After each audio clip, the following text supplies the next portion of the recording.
For our credit report tip of the day, when everything falls apart, where do you begin financially? Actually, it's your credit report. And it's treated like a scorecard that you avoid, but it can become the first steady step towards rebuilding.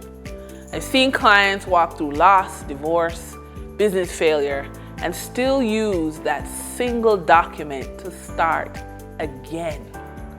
It tells you what lenders see, where the errors hide, and which small moves will open bigger doors.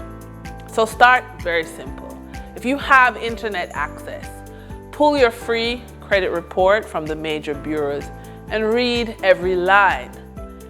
Flag errors or accounts you don't recognize and dispute them immediately.